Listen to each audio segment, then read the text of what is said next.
사람, 그런 제목입니다. 예수님을 놀라게 한 사람, 그런 사람 되시기를 바랍니다.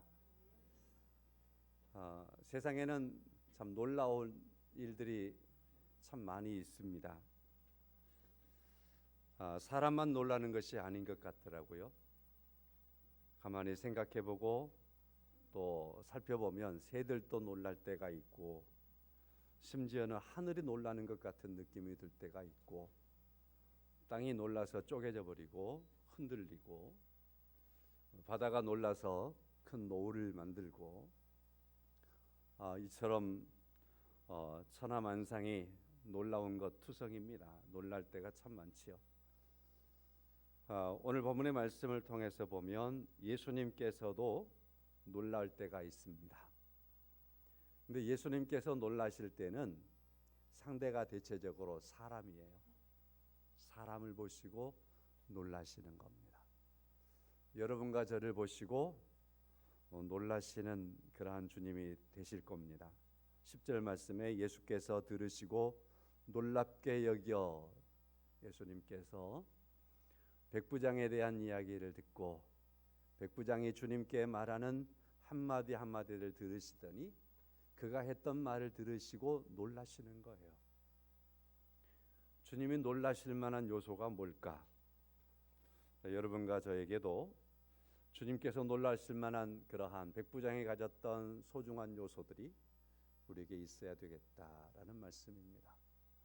성경에 보면 예수님을 놀랍게 했던 그러한 사람들이 많이 있습니다. 저는 많이 있다고 생각해요. 자, 그 중에서 몇 사람만 먼저 말씀을 드려보며 시작하지요. 마태복음 20장의 말씀 보면 여리고를 지나실 때에 맹인 두 사람이 있습니다. 복음서에 따라서 한 사람이라고 표현하기도 하고 두 사람이라고 표현하기도 하는데 아마도 두 사람이었겠지요.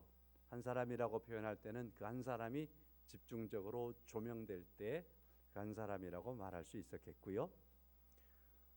그 중에서 한 사람 이름이 바디메오지요. 이 두 사람은 앞을 보지 못한 사람이었습니다. 바디메오를 통해서 보면 이 사람들은 여리고 한 지역에서 구걸을 하고 있었습니다. 소위 맹인이며 그리고 거지였습니다. 이들이 눈으로는 보지 못하지만 그러나 귀로는 뭔가를 들으려고 많은 노력을 했겠지요. 첫째는 사람들이 지날 때에 사람들이 온갖 인기척을 들으려 했을 것이고, 사람들 속에 섞어서 살아갈 수 없기 때문에 혹시 지나는 사람들이 무슨 말을 하는가, 그 말에 귀를 기울였을 겁니다. 자, 이런 시간들이 많이 반복되었을 때에 반복으로 인하여 무언가가 정립이 되어 있었을 겁니다. 그때 예수님께서 지나가시는 겁니다. 사람들이 말합니다. 예수가 지나가신다고. 그러자 이 두 사람이 소리를 지르지요. 주여, 다윗의 자손이여, 우리를 불쌍히 여기소서.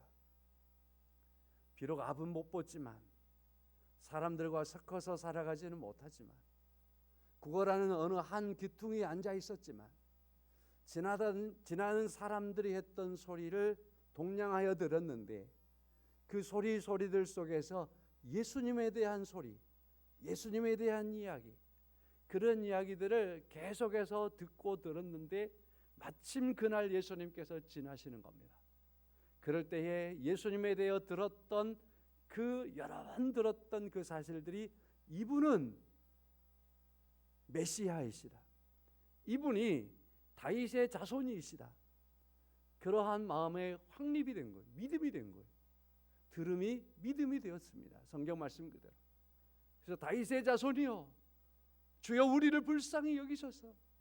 그렇게 간구를 할 때 사람들이 조용하시오, 저리 비키시오 하면서 이 두 사람에게 길을 트라고 말합니다. 비키라고 말하는 거예요. 그러자 이 사람들은 더 강하게 예수님을 똑같이 부르는 겁니다. 주여, 다윗의 자손이여, 우리를 불쌍히 여기소서.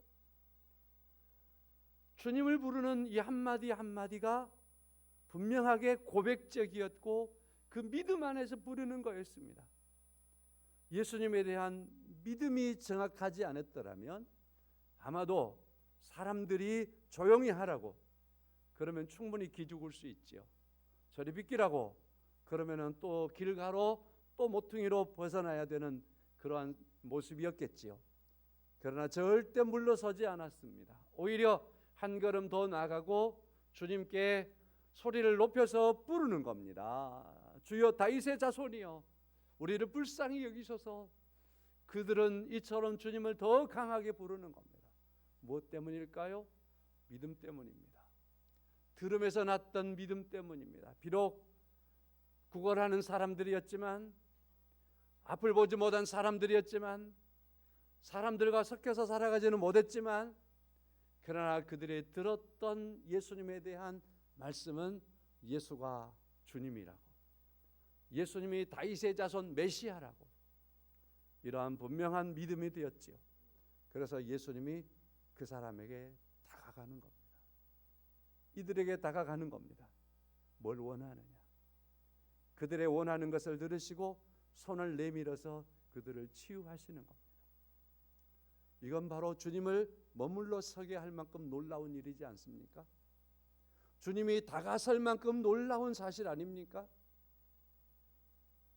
이런 사람들이 예수님이 어떤 분인가라는 사실을 믿고 고백한다라고는 이 사실이 얼마나 놀라운 사실입니까?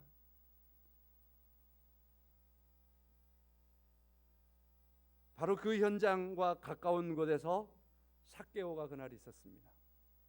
주님께서 길을 가는데 이 삭개오라는 이 사람이 자기의 신체적인 약점을 극복하기 위해서 그가 아는 예수님을 보고 싶어서 나무에 올라가는 겁니다. 주님이 지나시다가 그냥 스쳐가 버리지 아니하시고 또 머물러 서시는 겁니다. 삭개오를 부르는 거죠. 내려오라고. 이 삭개오는 우리가 아는 것처럼 세리장이었습니다. 세리였기 때문에 사람들이 기피하지만 주님은 그를 가까이 받아들였습니다. 세리의 집에 가서 그날에 주님께서 함께 잡수시며 많은 다른 세리들과 함께 교제를 나누시는 시간을 가지시는 겁니다. 그리고 오늘 너도 아브라함의 자손과 같이 구원을 받았다라고 하는 중요한 선언을 해주시는 겁니다. 이날 주님께서는 놀라운 사람들을 이처럼 만나고 있습니다. 우리는 더 나아가서 베드로가 마태복음 16장에서 많은 사람들이 예수님이 누구냐라고 물어볼 때에 그들은 세례 요한이나 혹은 세례 요한이 죽었다가 살아났다거나 혹은 선지자 중에 하나라거나 그렇게 말을 하죠. 너희들은 나를 누구라 하느냐. 그럴 때 베드로가 주는 그리스도시요 살아계신 하나님의 아들이십니다. 이렇게 고백을 하지 않습니까? 주님께서 그러한 베드로를 향해서 바요나 시몬아 내가 복되도다 하시고 놀라워하십니다. 그의 믿음을 말이죠. 공통점이 있습니다. 예수님이 누구인가를 알고 이를 고백하는 것을 주님께서 놀랍게 여기시는 겁니다. 이것을 주님께서 귀히 여기시는 겁니다.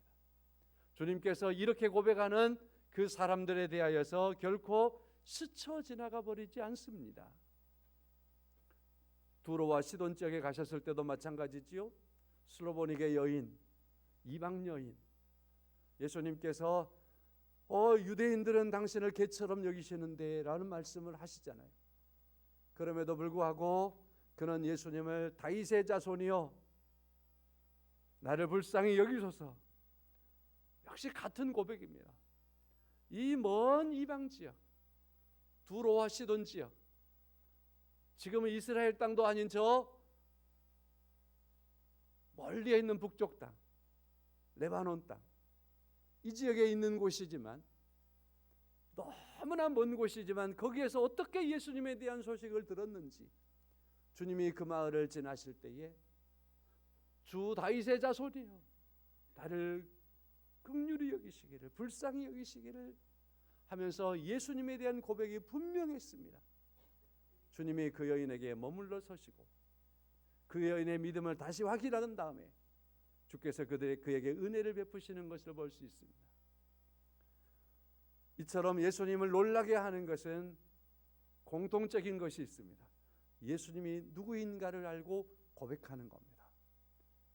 오늘 본문의 말씀에 나오는 백부장도 마찬가지지요. 자, 이 사람들을 보면 신분을 주님께서 따지지 않습니다. 출신을 묻지 않습니다. 이방인일지라도 밥을 못 버는 사람일지라도 그 사회에서 개처럼 여겨지는 사람일지라도 예수님이 누구인가를 알고 주님께 나가오며 주님을 고백하는 그 사람에게 대하여서는 주님이 그 고백을 들으시고 멈춰 서시기도 하시고 놀랍게 여기기도 하시며 그와 대화를 하시기도 하고 그의 원하는 것을 들어 응답해 주시는 그러한 주님이신 것을 우리가 만날 수 있습니다. 사랑하는 성도 여러분, 자, 이들이 가지고 있는 공통점이 우리들이 거기에 함께 들어갈 수도 있습니다. 여러분과 저의 고백도 주는 그리스도시고 살아계신 하나님의 아들이라고 하는 소중한 고백의 삶이 되시기를 축원합니다. 그 고백으로 주님 앞에 또 다른 주인공이 될 수 있는 여러분과 제가 될 수 있기를 간절히 원합니다. 영상 하나를 잠깐 띄워드리겠습니다. 피아노 치는 사람인데요. 이 사람의 이름은 바이런 자니스라고 하는 사람이고 1950년대 세계적인 피아니스트. 스타트 해주세요. 조금만 볼게요.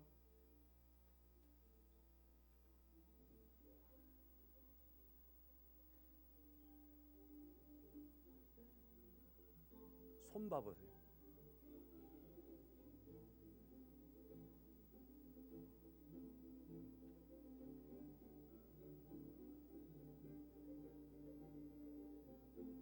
자, 이 사람은요, 어릴 적에 교통사고를 당했대요. 그리고 이 사람은 신경마비가 온 거예요. 손가락이 10개인데 하나만 움직이고 9개가 움직이지 않았다 그래요. 그런데 이 사람이 세계적인 피아니스트가 된 겁니다. 놀랍지 않습니까? 그래서 이 사람이 인터뷰했던 것이 세간에 알려져 있습니다. 그는 이렇게 기자에게 얘기합니다. 여러 명의 의사들이 나를 위해 애썼습니다. 그러나 기적은 믿음의 기도만이 가능케 했습니다. 간절히 기도할 때 하나님께서는 저에게 힘과 용기를 주셨습니다. 저에게 있어 문제거리들은 한두 가지가 아니었습니다. 그러나 그것들은 결코 저를 정복하지 못했습니다. 왜냐하면 제겐 하나님을 향한 굳은 믿음이 있기 때문입니다. 놀랍지 않습니까? 이 피아노 치는 저 기능을 보고 누가 놀라지 않을 수 있겠어요? 근데 그것도 그것이지만 또 이 사람의 고백 속에서 그가 손을 움직이지 못할 때에 손가락이 굳어 있는 상태 속에서 많은 의사들에게 자신의 손을 내어놓았지만 거기에는 기적이 없었습니다. 그러나 기적은 하나님께 기도할 때 있었습니다. 하나님께 기도했습니다. 많은 문제거리들, 그것들이 나를 정복할 수 없었습니다. 왜냐하면 하나님을 향한 굳은 믿음이 있기 때문입니다. 하나님을 향한 굳은 믿음이 있기 때문입니다. 많은 문제들이, 많은 상황들이, 많은 사고의 원인들이 나를 정복하지 못했습니다. 저는 많이 안타까운 사람들이 있습니다. 어떠한 상황과 형편에 의해서 정복을 당해버려가지고 예수님을 까맣게 잊어버리는 사람들, 주님을 향해서 나아오는 발걸음을 잃어버린 사람들, 어떠한 염려와 근심에 매여서 그거 지고 가다가 하나님을 부르는 그러한 음성을 잃어버린 사람들, 하나님께 기도하는 아름답고 소중한 습관을 잃어버린 사람들, 하나님 앞에 서는 모습을 잃어버린 사람들. 사랑하는 성도 여러분, 여러분과 저희 안에 주는 그리스도시요 살아계신 하나님이라고 하는 분명하고 정확한 믿음이 있고 그 고백적인 삶이 우리에게 있다면 여러분과 저의 삶 속에서 그 어떠한 장애가 우리를 지배하지 못하고 오히려 우리가 그 믿음으로 이기며 나아가는 삶을 살 수 있게 되는 것을 믿습니다. 그러한 사람을 향하여 하나님께서 하나님의 관심의 대상을 삼으시고 오늘 주님께서 제가 몇 사람들을 소개한 것처럼 그들을 보시고 그들에게 다가가시고 그들을 만지시고 그들에게 관심을 가지시며 놀랍게 여기신 것처럼 여러분과 제가 믿음의 고백으로 주님 앞에 서 있을 때에 세상 사람들이 놀라운 그러한 것도 있겠지만 무엇보다도 우리 주님이 놀랍게 여기시는 그러한 가운데 서는 은혜가 있게 되는 것을 믿습니다. 그러면 문제는 해결되는 거겠죠. 그러면 그 상황들은 충분히 벗어날 수 있는 거겠죠. 여러분과 제가 이와 같이 하나님을 향한 굳은 믿음의 사람으로 늘 주님 앞에 있기를 간절히 원합니다. 주님을 부르며 사는 겁니다. 이런 여러 사람들을 제가 소개했는데 그 중에서 한 사람, 오늘 본문에서 나오는 이 백부장이가 그런 사람 중에 한 사람이겠죠. 이 백부장은 누가복음에 의하면 누가는 자기에게 가까운 그 유대인들, 장로들 이런 사람들에게 자기 하인이 아픈 것을 예수님께 치료해 달라고 사람들을 보낸 걸로 되어 있습니다. 보낸 걸로. 그 사람들이 마태는 그 부분을 생략하고 있거든요. 그 사람들이 예수님께 와가지고 이 백부장은 너무나 좋은 사람입니다. 이 백부장은 너무나 선한 사람입니다. 이 백부장은 우리 유대인들에게 많은 유익을 끼쳐준 사람입니다. 이 백부장은 로마인이거든요. 기본적으로 유대인들이 볼 때 이방인이거든요.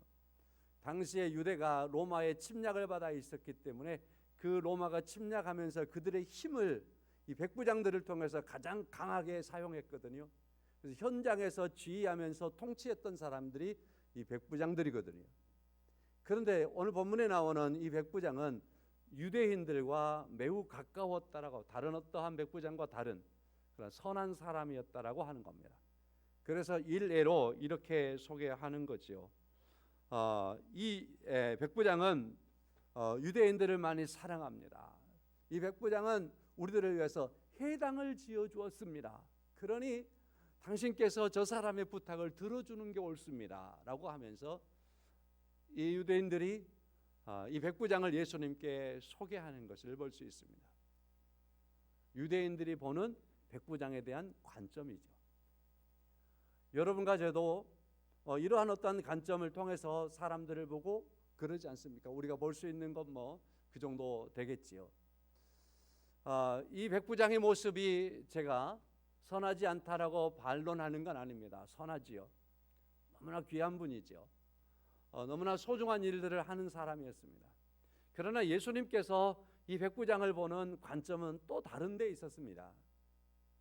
이미 서론적인 말씀을 통해서 여러분이 충분히 그에 대한 말씀들을 느꼈을 줄로 압니다마는 예수님께서 오늘 본문의 말씀에 내가 가서 고쳐주리라 하면서 주님이 가겠다라고 말씀을 하시는 겁니다. 그러자 백부장이 대답합니다. 8절 말씀에 주여 내 집에 들어오심을 나는 감당하지 못하겠습니다. 다만 말씀으로만 하십시오. 그러면 내 하인이 낫습니다. 이렇게 주님에게 고백을 하고 있습니다. 이 말씀을 우리가 가만히 들여다보면 이 백부장의 믿음을 만나볼 수 있습니다. 그리고 이 백부장의 그러한 모습 속에서 주님 앞에 서 있는 자신이 누구인가를 고백하고 있는 걸 볼 수 있습니다. 그는 이렇게 말합니다. 나는 주님이 우리 집에 오시는 걸 감히 감당할 수가 없습니다. 감당할 수 없다라는 말을 하고 있습니다. 여기서 이 감당할 수 없다라고 하는 것은요, 어떤 의미냐면 자기 앞에 있는 이 존재가 예수님이죠. 자기 앞에 계시는 이분이 너무나 존귀했어요. 너무나 크고 위대했어요. 이분의 권위를 보면은 이분의 권위에 비해 자기를 비춰보면 자기가 너무나 하찮하고 너무나 작고 너무나 보잘것이 없는 사람이기 때문에 그때 사용될 수 있는 그런 스스로의 지극히 무가치함을 표현할 때 쓰는 단어로서 이 단어가 쓰이는 겁니다. 그래서 나는 감당치 못하겠습니다. 그런 말을 하는 거예요. 세례 요한을 우리는 잘 알고 있습니다. 세례 요한이 예수님께서 자기에게 나아오지요.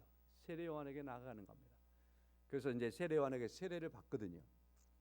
자, 그런데 예수님을 만났을 때 세례 요한이 예수님 앞에서 내게 세례를 베풀라 그러니까 나는 그럴 수 없습니다.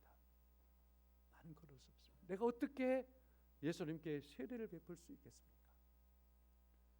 자, 그러면서 예수님에 대하여 고백하며 선언합니다. 마태복음 3장 11절. 나는 너희로 회개하게 하기 위하여 물로 세례를 베풀거니와 내 뒤에 오시는 이는 나보다 능력이 많으니 나는 그의 신을 들기도 감당하지 못하겠노라. 그는 성령과 불로 너희에게 세례를 베푸실 것이요. 세례 요한이 말합니다. 나는 그분의 신도 들기를 감당할 수 없는 사람입니다. 나는 예수님의 신을 들기에도 감당할 수 없을 만큼 예수님 앞에 나는 그런 존재입니다 라고 고백하는 거죠. 보통 우리 생각할 때에 신은 누가 들어주는 거죠? 종들이 들어주는 거죠. 그래서 주인과 종의 관계지요. 그런데 세례 요한은 예수님 앞에서 나는 그분의 신도 들 수 없을 만큼, 나는 그분의 종이라고도 말할 수 없을 만큼 나는 예수님 앞에 작은 자입니다. 지극히 가치가 없는 자입니다. 그분과 비교할 수 없는 그러한 연약하고 무능한 자입니다 라고 하는 고백을 하는 것을 볼 수 있습니다. 자신의 무가치를 처럼 말하죠. 그만큼 세례 요한은 예수님이 어떤 분인가, 누구인가를 알았다라는 겁니다. 우리가 잘 아는 것처럼 이분이 바로 메시아이시고 이분이 바로 하나님이시고 이분이 모든 것을 지으신 창조주이시고 이분이 나의 구세주가 되시는 분이고 온 세상을 구원하시는 그러한 구원의 주님이라는 이 사실, 죽음의 권세를 이기시는 분이라는 이 사실을 세례 요한이 알았기 때문에 예수님에 대하여 나는 그분의 종이라고도 말할 수 없을 만큼 나는 지극히 작은 자입니다. 그래서 나는 감당할 수 없습니다. 이 단어가 오늘 본문의 말씀에서 백부장이 예수님께서 그의 집으로 가신다고 하니까 우리 집에 오시는 걸 내가 감당할 수 없습니다 이렇게 고백하고 있는 단어로 똑같이 쓰이는 거예요. 자, 그렇다고 한다면 이 단어는 그렇게 쉽게 쓸 수 있는 단어는 아니에요. 하나님이 어떤 분인가를 알 때 사용할 수 있는, 그가 쓸 수 있는 그 단어예요. 여러분과 제가 하나님이 어떤 분인가, 예수님께서 어떤 분인가 하는 것을 알 때에 그분 앞에서는 내가 그분 앞에 부복하며 주님 앞에 주님을 부르며 나를 낮출 때 쓸 수 있는 그러한 최상의 단어예요 이게. 근데 그걸 이 백부장이 사용하고 있는 거예요. 이 백부장은 최소한 그가 유대 사회에서 만나고 교제할 수 있는 그러한 사람들이 유대의 장로들, 유대의 이러한 지도자들과 함께 교제하는 그 사회를 일구는 사람들이, 그러면서도 힘으로는 유대의 장로들보다 더 있는 거예요. 왜냐하면 로마의 그러한 황제의 힘을 뒤에 뒷백으로 가지고 있기 때문에 말입니다. 그래서 이 백부장은 이 사회에서 존경을 받을 수 있고 어디서나 큰 소리를 칠 수 있는 그런 사람이고 누구에게든지 이 사람이 자기를 낮출 이유가 없는 사람이에요. 지배하는 사람이니까. 그런데 그가 예수님이 누구인가를 알았기 때문에 주님에게 나는 주님을 감당할 수 없는 분입니다. 그렇게 고백하고 있는 겁니다. 이렇게 고백되어지는 이 고백이 세례 요한을 통해서 함께 이해를 해보니까 그는 주님이 주님 되심을 알고 그 주님에 대한 자신을 보았고, 그래서 주님 앞에 이처럼 자신이 낮아져 겸손하게 주님께 나가고 있는 그런 사람인 것을 볼 수 있습니다. 성도 여러분, 우리 관계 속에서 주님 앞에서 주님을 겸손하게 섬기며 우리가 주님을 예배하며 살아갈 수 있는 그러한 참된 예배자가 되고 주님을 경외하는 자가 되는 것은 어떤 요소일까요? 우리가 주님이 누구인가, 하나님이 어떤 분인가를 아는 그러한 믿음과 고백 속에 우리는 참된 예배를 드리는 하나님의 자녀, 하나님의 백성된 삶을 살게 되는 줄로 믿습니다. 오늘이 본문의 말씀이 마태복음 8장이지 않습니까? 마태복음 5장, 6장, 7장은 산상보훈이다 그럽니다. 예수님께서 가장 중요한 황금률의 말씀을 바로 5장, 6장, 7장에서 가르쳤어요. 이 가르침은 가장 소중한 가르침 중에 하나니까 우리 성도님들이 읽으시기를 바라고, 그리고 나서 주님이 다시 내려오셨어요. 그리고 나서 주님께서 이제 하시는 사역이 사람들을 치유하시는 사역들을 하시는 거예요. 그래서 1절 말씀부터 4절의 말씀까지 보면 나병 환자를 치유하셨고요. 그 다음에 오늘 본문의 말씀에서는 백부장의 하인을 치유하시는 사건이 되는 겁니다. 그 다음에 14절 이하에서는 베드로의 장모를 열병에서 고치시고요. 그래서 주님이 산상보훈을 선포하실 때에 가장 먼저 선포하신 것이 뭐냐면, 심령이 가난한 자는 복이 있나니 천국이 이들의 것이며 라는 말씀이지요. 팔복에 대한 말씀으로 주님께서 가르치심을 시작하는 겁니다. 그래서 혹자들은 오늘 본문에 나오는 이 백부장을 보면서 마태복음 5장 3절의 말씀을 함께 보는 겁니다. 그러면서 말하죠. 이 백부장이 주님께서 말씀하시는 팔복의 첫 번째 해당되는 심령이 가난한 자는 복이 있나니 말하는 바로 그 사람이 이 백부장과 같은 사람이다라고 말하는 겁니다. 동의합니다. 성도 여러분, 우리가 복 있는 사람이 되는 것, 그에 대한 첫걸음, 그것은 다른 어떠한 덕목을 많이 쌓는 것도 중요하지요.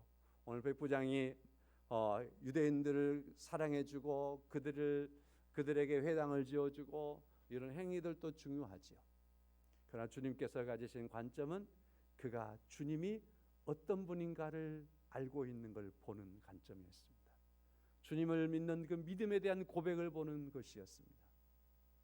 그런데 이 사람이 가장 겸손한 사람, 심령이 가난한 사람의 그러한 모습의 표본이 되었다라는 사실입니다. 여러분과 저희 안에 주님이 계시고 주님이 어떤 분인가라고 하는 우리의 고백이 있을 때 우리는 바로 심령이 가난한 사람의 그러한 삶을 살아갈 수 있게 되는 것을 믿습니다. 주님이 그 사람을 보십니다. 그 사람에게 주님께서 관심을 가지시고 놀라시는 거지요. 그 사람이 겸손해지기 때문입니다. 성도 여러분, 사도행전을 우리가 보게 되면 9장 말씀에서 사도 바울이 이 사람이 이제 의기양양하고 교만할 대로 교만하고 세계에서 제일로 교만했다 말할 수 있어요. 왜냐하면은 감히 교회를, 예수 믿는 사람을 잔멸하겠다라고 도전하는 사람이었으니까, 하나님을 도전하는 사람, 메시아를 도전하는 사람이니까 이 사람이 제일로 교만한 사람 중에 한 사람이지 않겠습니까? 그래서 행동까지 계시하는 겁니다. 그래서 다메섹까지 갔습니다. 근데 다메섹에서 주님이 그를 탁 꺾으시죠. 꺾으실 때 주여 누구십니까? 라고 하면서 앞을 보지 못하게 된 상태 속에서 주여 누구십니까? 라고 주의 부르심 앞에 주님을 묻습니다. 그때 주님께서 네가 핍박하는 예수다. 네가 나를 핍박하기 위해서 여기까지 왔는데 네가 핍박하는 예수가 나다 라고 하며 주님께서 이 사울이라는 청년에게 주님 자신을 제시하시는 거예요. 내가 예수다.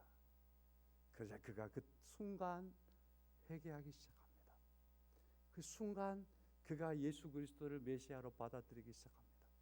그리고 그는 그로부터 무릎을 꿇고 회개하며 기도하기 시작합니다. 그리고 그는 평생의 삶을 주는 그리스도시요 살아계신 하나님의 아들이라고 하는 것을 증거하는 자로서의 삶을 사는 겁니다. 이를 선포하고 이를 말하고 이를 사람들에게 알리면서 사는 것이 그의 인생이 되는 겁니다. 그래서 자기가 살던 예루살렘으로 양이 안 차고, 그래서 이 사람은 더 나아가서 예루살렘과 유대와 사마리아와 땅끝까지 복음의 증인이 되려 했던 바로 그 사역자가 내가 되겠다라고 하면서 나가는 사람이 되는 겁니다.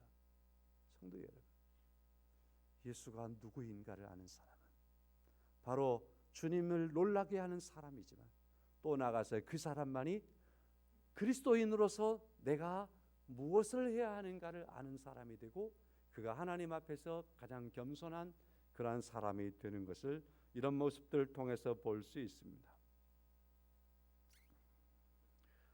두 번째 말씀을 드려보지요. 10절의 말씀에서 예수께서 들으시고 놀랍게 여겨 그랬습니다. 놀랍게 여기셨다. 여기 놀랍게 여겼다. 주님께서 그의 감정이 이 사람을 보고 너무 놀라셨다라고 말씀을 하고 있습니다. 그러면서 주님은 또 이렇게 말씀을 하고 있습니다. 이스라엘 중에서 아무에게서도 이만한 믿음을 보지 못하였노라 하면서 이 사람의 믿음에 주님이 놀라셨다라는 것을 밝히시고 있습니다. 자, 그러면 주님이 말씀하고 있는 이스라엘 중에서 이만한 믿음을 보지 못하였노라, 이 말씀에서 제가 최소한 두 가지를 말씀을 드릴 수 있습니다. 첫째는 이런 말씀이지요. 이스라엘 중에서는 내가 이런 사람을 보지 못했다. 말씀 그대로입니다. 유대인들 가운데서는 내가 이런 믿음을 만나보지 못했노라 하는 말씀입니다. 유대인들은 종교성이 강한 사람들이었습니다. 유대인들은 모든 생활 속에서 그들은 늘 아침마다 저녁마다, 또 이제 율법을 준수한 사람들은 하루에도 3번씩 기도하는 시간을 가지기도 하고, 일주일에 몇 번씩 금식 기도를 하기도 하고, 이처럼 종교성이 엄청나게 강한 사람들입니다. 그럼에도 불구하고 주님께서 이 백부장을 만나시고서는 하시는 말씀이, 유대인들 중에서 이만한 믿음을 내가 만나보지 못하였노라. 하나님을 그렇게 부르던 사람들 중에서도 이만한 믿음을 내가 보지 못하였노라. 성도 여러분, 책망으로 듣지 마시고요, 우리가 늘 주일마다 교회 와서 예배하는데도 불구하고, 그래서 종교적인 어떠한 의식을 가졌고 행위를 가졌고, 그럼에도 불구하고 내 안에 주님이 없다면 믿음이 있는 그 누군가를 보시면서 주님이 이 교회 안에서 어디서도 이만한 믿음을 내가 보지 못했다, 그렇게도 하실 수 있겠다. 그렇게 우리가 볼 수 있는 것 아니겠습니까? 두 번째 말씀은 이방인 세계에서 가장 이런 말씀을 하죠. 11절 말씀은 또 너희에게 이르노니 동서로부터 많은 사람이 이르러 아브라함과 이삭과 야곱과 함께 천국에 앉으려니와 하는 말씀을 하고 있습니다. 주님께서 이스라엘에서 내가 이만한 믿음을 보지 못했다, 그렇게 말씀을 하시더니 11절의 말씀에 와서는 당신들에게 내가 이르는데 동서에서 많은 사람들이 이르러서 아브라함과 이삭과 야곱 이들과 함께 천국에 있겠다, 그렇게 말씀을 하는 거죠. 자, 그러면 10절의 말씀과 11절의 말씀을 우리가 함께 융합해서 보면 어떤 말씀을 읽어볼 수 있냐면, 이 백부장을 통하여서 보는 것은 유대를 떠나서 이 사람이 지금 이방인이잖아요. 주님께서 이 사람이 이방인이라는 것을 어떻게 말하는 거죠? 이스라엘 중에서 내가 아무에게도 이런 사람을 만나보지 못했다, 이런 말 속에 있고, 아브라함과 이삭과 야곱과 함께 천국에 앉겠는데 라고 하실 때에 동서로부터라는 표현은 유대인이 아닌 사람에 대한 이야기잖아요. 자, 그러므로 주님께서 이 백부장에게 관점을 두고 있는 것 중에 하나는 이 사람은 이방인이다 그런 말이거든요. 그래서 이방인이다라는 그런 관점 아래서 11절의 말씀을 보면 이방인들 가운데서도 예수 그리스도를 믿어서 오는 세대 속에서 하나님 예수를 그리스도라고 고백하고, 그래서 그리스도를 통해서 구원을 받고, 그래서 그 구원으로 말미암아서 구원받은 무리가 아브라함과 이삭과 야곱이 있는 그곳에 함께 앉아 있는 그런 놀라운 일들이 오늘뿐만 아니라 계속해서 일어나리라, 온 세계에서 이러한 일들이 일어나리라 하는 그러한 말씀을 담고 있습니다. 그래서 주님은 이 백부장을 통해서 누구까지 보느냐면요, 이방인을 보는 거예요. 땅 끝까지 보는 거예요. 온 세상을 보는 거예요. 세상 끝날까지 보는 거예요. 복음 안에서 이루어질 사람들을 보는 거예요. 주님 앞에 나와서 그 구원받아서 주님이 놀랍게 되는, 그러한 주님께서 놀랍게 여기시는 그러한 사람들이 계속해서 일어나리라는 것을 주님이 말씀하시는 거예요. 그렇게 본다면 오늘 또 여러분과 제가 이 주님의 말씀에서와 같이 이방인들 가운데서 동서고금에서 예수를 믿노라고 나서 그리스도를 고백하며 살아가는 그런 하나님의 사람들이라는 사실입니다. 이렇게 인정된 것을 감사하며 사시기를 축원합니다. 그러나 또 긴장해야 돼요. 내가 그와 같이 깨어있지 않다면 어찌할꼬 라는 사실입니다. 말씀을 마치려고 합니다. 사도행전의 말씀 보면 베드로가 고넬료의 집에 가서 부흥집회를 해요. 그때만 고넬료의 집이 구원을 받아요. 그리고 베드로가 그 집이 구원을 받는데 먼저 하나님께서 보여주는 환상이 있었거든요. 보따리 하나가 하늘에서 내려오는데 불건전한 그런 짐승들이 쌓여 있는 거, 유대인들이 먹지도 않는 것, 더러운 것들이. 근데 하나님이 깨끗게 하신 것을 네가 더럽다고 말할 수 있겠느냐? 받아 먹어라, 잡아 먹어라. 그러니 무슨 뜻일까 하다가 베드로가 고넬료의 집에 가서 복음을 전하는데, 고넬료도 백부장이었어요. 이방인이었어요. 복음을 전하는데 이 사람들이 구원을 받는 거예요. 예수를 그리스도라고 고백하는 거예요. 베드로가 그렇구나, 이 사실이었구나, 이방인에게 가서 복음을 전하라고 하는 말씀이었구나. 그래서 그 다음부터 베드로가 이방인들에게 복음을 전해봤더니만은 이방인들이 주께로 돌아오는 거예요.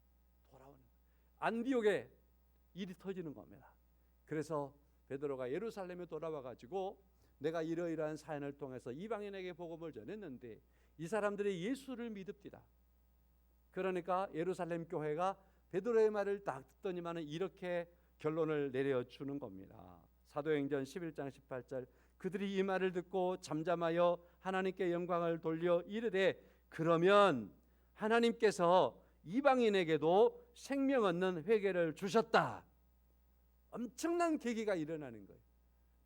아직까지도 복음은 유대인들만 구원받겠다, 유대인들에게만 말씀을 전하려고 했는데 이방인에게 복음을 전해 보았더니 그들이 예수를 믿고 그들이 회개를 하고 주께로 돌아오는 사실들을 알게 됐단 말이죠. 그래서 보고를 했더니만은 예루살렘 교회가 주께서 말씀하신 것이 이것이었구나, 이제는 이방인에게도 하나님의 말씀이 전해질 수 있도록 복음의 문이 열렸다. 그래서 안디옥 교회가 세워지게 되고, 안디옥 교회가 바나바를 통하고 바울을 통해서 선교사를 파송하게 되어지고, 그래서 땅끝까지 이르러 복음이 증거되는 그러한 새로운 돌파구를 마련하게 되는 겁니다. 오늘 본문의 말씀에서 동서로 많은 사람이 이르러 아브라함과 이삭과 야곱과 함께 천국에 앉으리라 하는 그러한 역사가 이렇게 시작되었던 것입니다. 성도 여러분, 믿음의 한 사람 속에서 보여주는 게 참 많지요. 여러분과 제가 예수가 그리스도라고 주님이신 것을 믿고 나갈 때에, 여러분과 제가 주님을 감당할 수 없을 만큼 심히 연약한 존재이지만 그럼에도 주님은 우리에게 다가오셨어요. 우리 안에 그의 영으로 계시고 우리 안에 함께 하셔서 여러분과 저를 통해서 영광을 받으시고 땅끝까지 하나님의 역사를 이루어가는 그런 하나님의 일꾼을 삼으시기도 하고 하나님의 영광을 받으시기도 하며 주의 사람으로 우리를 세워가시는 줄로 믿습니다. 하나님의 은혜가 한 주간 동안도 함께 하시기를 주의 이름으로 축원합니다. 어디에 있든지 잊지 마십시오. 나의 고백이 주님 앞에 늘 있어야 된다는 사실 말입니다. 그럴 때 주님이 놀라시는 현장에 성도님들이 있기를 축원합니다. 찬송하겠습니다. 216장